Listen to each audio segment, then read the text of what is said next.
Tuesday, the 5th of January 1971, dawned sultry in the picturesque little cove known as the Fisheries. Two brave and adventurous young sailors were poised to set out on a journey down the Freycinet Peninsula in their 12-foot open sailing dinghy. What I'm about to tell you is based on the recollections of people who were there when something very sad happened, and of a lasting intergenerational legacy that has emerged out of tragedy.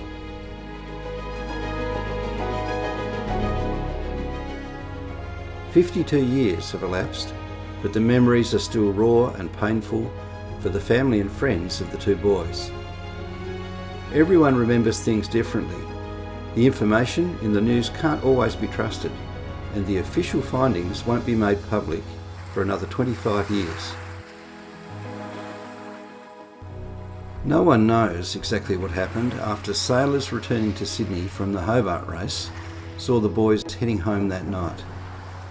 They had an argument while they were on the boat in Morris Bay and decided to take a chance and try to sail home in the dark despite the fluky conditions.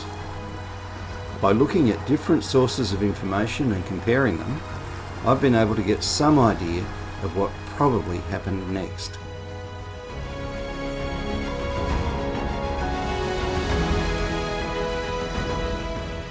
John Philp's son from his first marriage and friend Robert had carefully stowed their gear on the little Gwen 12, which John, a professional boat builder, had handcrafted. The wind was fluky inside the bay, being overshadowed by Mount Amos. The boys needed to paddle out of the shelter of the little bay before a gentle nor'easter would catch their canvas, sending them off at a reasonable clip on their way south, where they intended to spy out the returning fleet of the Sydney Hobart competitors. Their destination was the security of Morris Bay on Shooten Island. John stood on the beach in his characteristic pose, stroking his beard as he gazed towards the southern point of the Fisheries beach, as the boys disappeared abruptly around the point on their journey south. He built a scout boat because he became interested in scouts, and it wasn't just land scouts. He wanted to rejuvenate the practice of sea scouting groups, and that became a focus of his work as well. And the thing to do, of course, was to get a boat, not just borrow somebody's boat, but make a boat. And this developed with interest with others into the Sea Scout Regatta. So they had a regatta day and races, and what happened was that nobody could catch his scout boat, and then there was a good deal of interest in building a boat themselves or getting one built.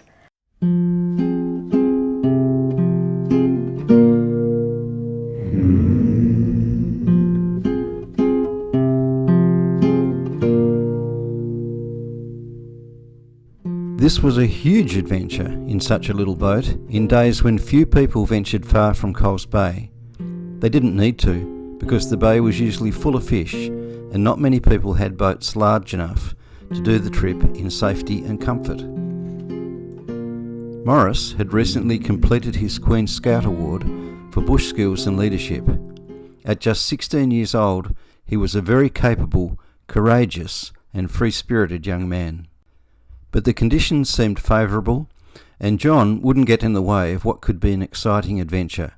He was always going somewhere, taking other kids and going on trips. Well, this is why John had confidence in him. That boy had already done trips, not always on water, but he had taken other boys with him camping, and they had to record what the camp was about and what they were doing, and all of this this is the previous year, if not more, and this information is what was used to assess whether they would award him a Queen's Scout badge, and that decision was made. It hadn't been publicised, when he actually disappeared. Tasmania remained under the stable influence of a high-pressure ridge to the east of the island. A cold front was moving slowly in from the Great Australian Bight, but that would not have any impact for several days. The coastal weather's forecast? Chiefly northeast winds, 10 to 20 knots. Yeah, we had some fun times at Coles Bay there. His parents had a shack over at the fisheries. We camped over at Richardson's Beach and obviously spent all our time walking and climbing Mount Amos, fishing, did a lot of skin diving for crows, abalone, just general things that messing about in boats that kids of that age do. We used to walk over to Wineglass Bay, take the ring nets over sometimes and try and get crayfish. We didn't have computers and stuff like that, we just made our own fun. Robert was a great friend. I'd describe him as a likeable larrikin, strong-willed sort of guy, strong mind, strong body. He was just one of the blokes, but he just sort of was at a slightly higher level than us guys with some of the things that he wanted to do and take on. Not more than 20 metres away, Sarah Ann barely moved on her mooring as the boys glided past. She had been launched earlier that same summer. Sarah Ann was a father and son project. She bore the thumbprint of John, a master boat builder. No doubt Morris had spent countless hours sanding and ferrying her Kingbilly pine hull under John's discerning gaze. She bore similar lines to a Herreshoff 28 design, though only 18 feet herself.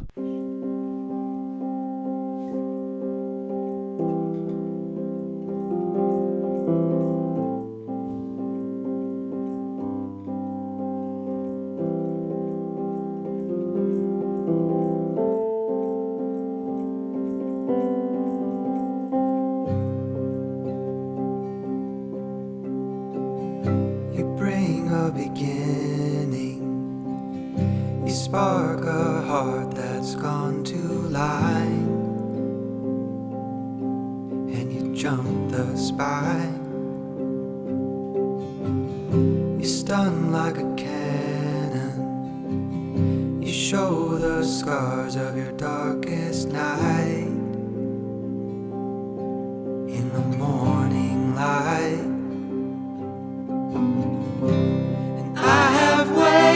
For you, I have waited so long. Oh, you bite like a new light. We've just come around Hazard Point, which you can see in the background, or you can see Hazard Island there over my left shoulder there. And ahead of me at the moment you can see Mount Freycinet and Mount Graham. Sun to run the sky, always on my side. I have waited for you, I have waited so long. Oh,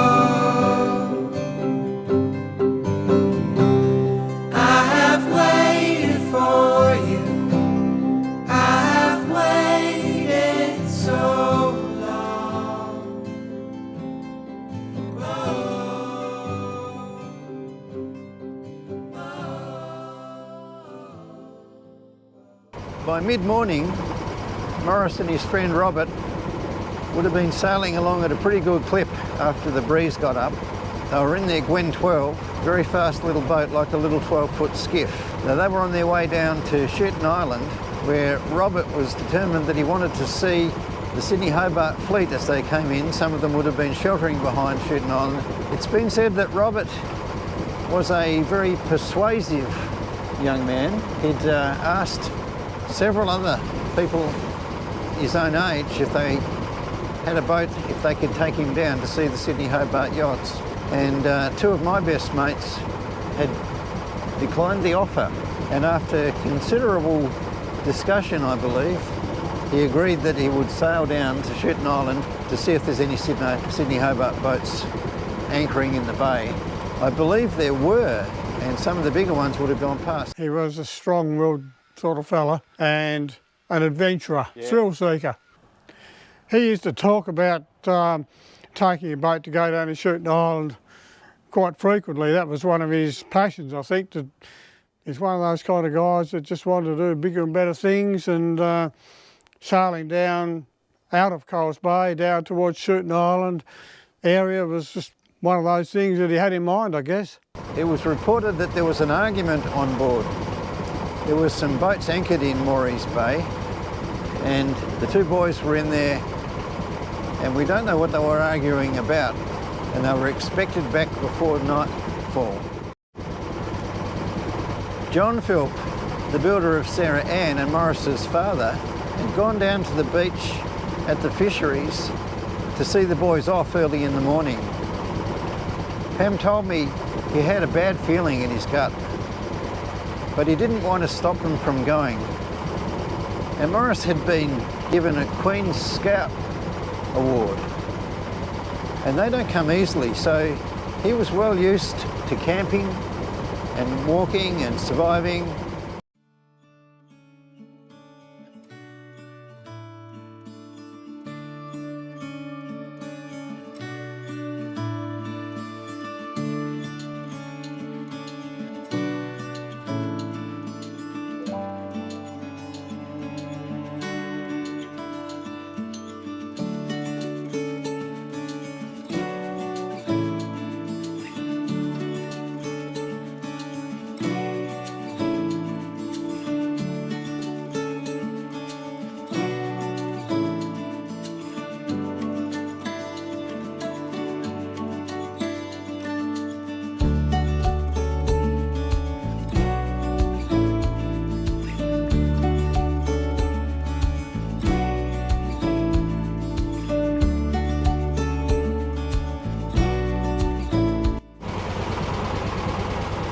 Turn the camera around facing this direction now in anticipation of a hookup.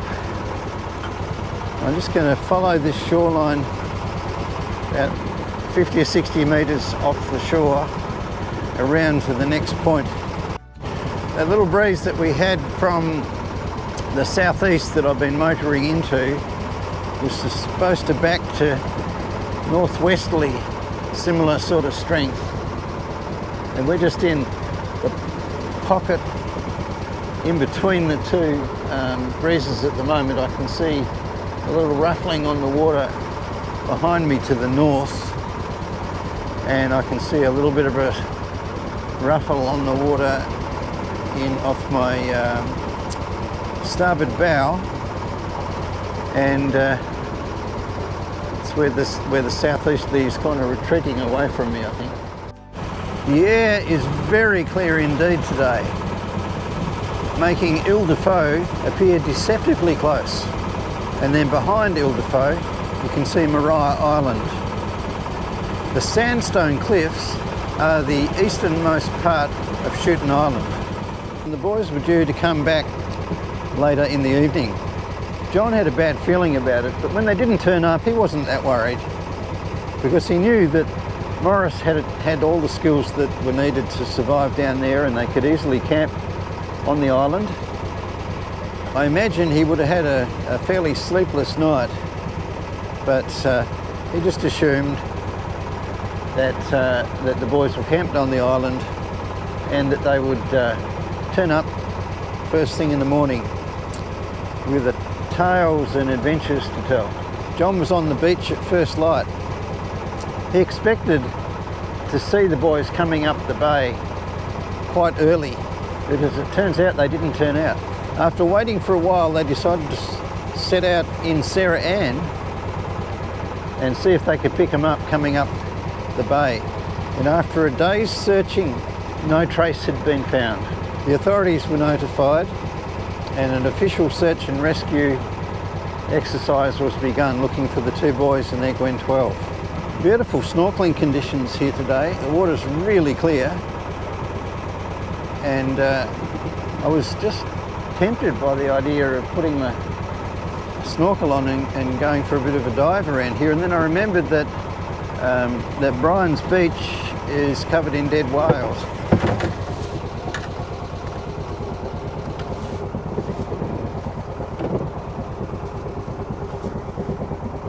So that was something fairly dramatic that happened there, and I doubt there's anything left on the bottom of my rig.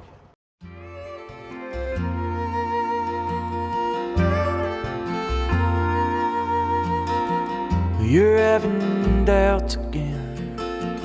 That's the way you've always been. I ain't much from listening, and I lost my innocence, searching for significance, and you wavering opinions and selfish whims. Maybe we were doomed right from the start. You had a nasty bout of jealousy, and I had an eager heart. Any sad fool could see we were meant to be apart. Maybe we were doomed right from the start.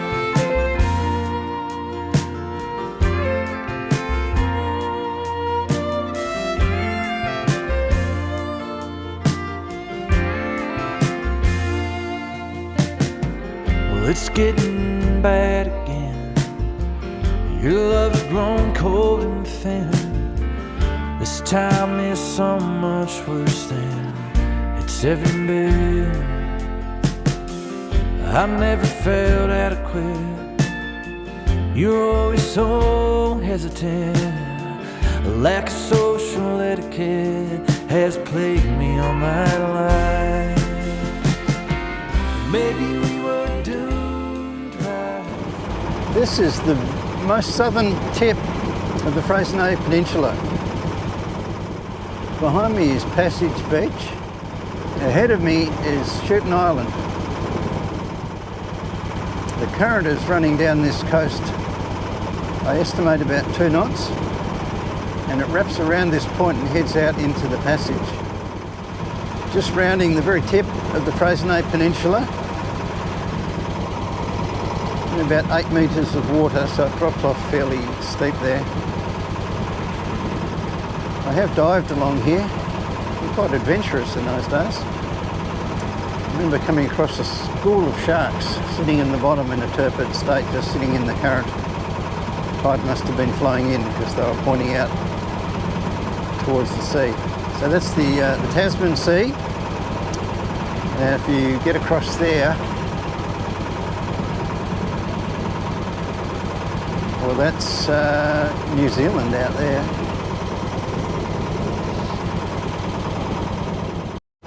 You see some signs on the surface of the water of the current as the water flows down out of Great Oyster Bay. The search for Morris and Robert and their little Gwen 12 was called off a day or two later due to strong winds, and then resumed another day or two after that. Sometime in that period, my mate Robert, not the Robert that was in the boat, a different one, came down here. On board were John Philp, Robert's father Ian, and Robert himself, who was about 15 at the time. And they searched to no avail for a significant period of time. And then they came out through the passage thinking maybe this current that we're sitting in here at the moment, doing 5.5 knots as we're rounding the tip of the Freycinet Peninsula, they're thinking maybe this current had swept the boys and their boat out to sea. So they went out around this point here and headed up towards Slaughterhouse Bay. Their thinking was that maybe if they'd got into trouble, capsized, that their boat would have been washed out through the strait. And it wasn't very long before their fears were confirmed. My friend Robert tells me that as they approached the little boat bobbing up and down near the shore, there was a line hanging over the side. I think she was upside down. And Robert's father, Ian, said to him that he should grab hold of that line and pull it in. Well, Robert was only about 14 or 15 at the time, and he had no idea what might have been on the end of that line. But on the insistence of his father, he pulled the line in, and as it turned out, there was nothing on the end. No trace of Morris was found. They did gather up the boat, took her in tow, and towed her back up to Coles Bay. And they did find some of Morris's possessions, presumably in that boat. It was a very sad discovery. There was no sign of Morris. The Gwen 12 is a self-bailing design. It's a plywood boat, and it's like a little 12-foot skiff, very fast, not built for open waters, but they weren't in open waters, they were in sheltered waters, and that's most likely where the accident occurred. So we'll park our head up and around that corner. It's most likely that it was in one of these little coves that they found the Gwen 12. Maybe it was that one there, who knows. The search for the bodies of Morris Philp and Robert Collins continued for several days along this coastline. This is the northern side of Shooten Island. There are no nice places to come ashore along here, and if there was a swell coming in, breaking on those rocks, it could be really devastating. But we're heading directly towards Morris Bay at the moment, which is at the base of the sloping land that runs down towards the bay on the northern side of the island. And just up there on the hill, I can see what was the grazier's cottage there. They used to run a few sheep and shear them. And Morris Bay is looking supremely beautiful here today. There is a tent there on the beach, and they're kayakers, so that would explain why there's no boats pulled up the beach. So they've kayaked all the way down here. It's quite an adventurous paddle.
Saturday morning, and I'm leaving Morris Bay. There's a southeasterly blowing at the moment. It's about 5 to 10 knots, probably increased to about 15, I reckon. And then it's going to back northwesterly through west to northwesterly about the same strength. So either way, I should have a pretty good sail.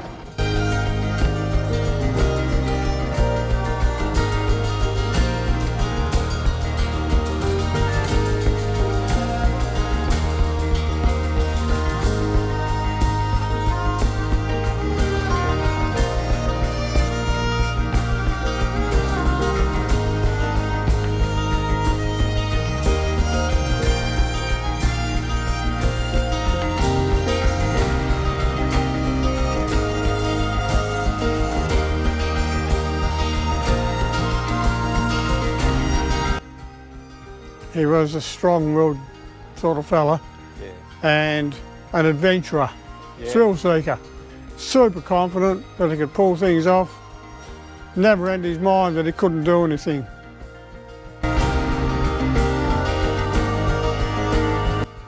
And the parents called me into the bedroom, told me the sad news that Robert and Morris had taken off in a dinghy down to Shooting Island, and Robert had been found deceased on the beach. They sailed down there. Apparently they were going down to have a look at some Sydney Hobart yachts going past, which is one thing that Robert wanted to do.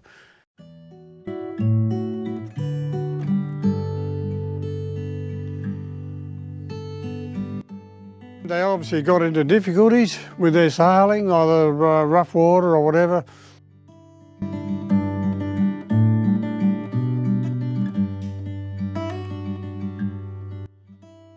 Possibly capsized the boat.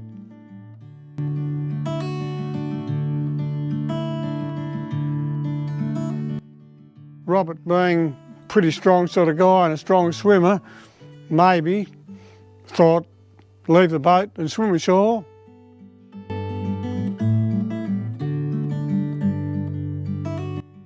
Morris may have drifted off. It's all just a bit of a guess, really. Robert was found on the beach with sand in his lungs, and the coroner said that he's been asphyxiated with sand in the lungs, so he'd obviously possibly made it to shore, collapsed through exhaustion, fell face down and breathed in the sand, and that was it.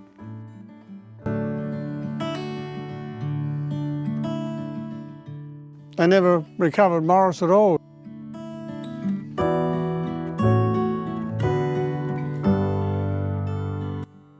He had 2 life jackets on, one of which was mine.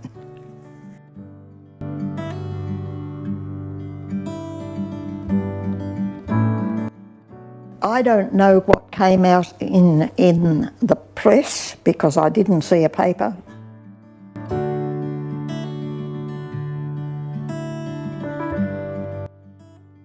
I didn't want to see it. I didn't need to have speculations.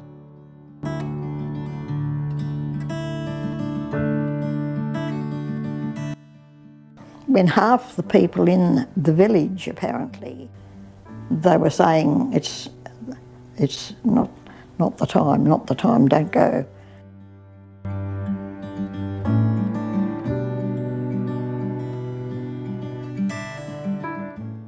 They never recovered Morris at all.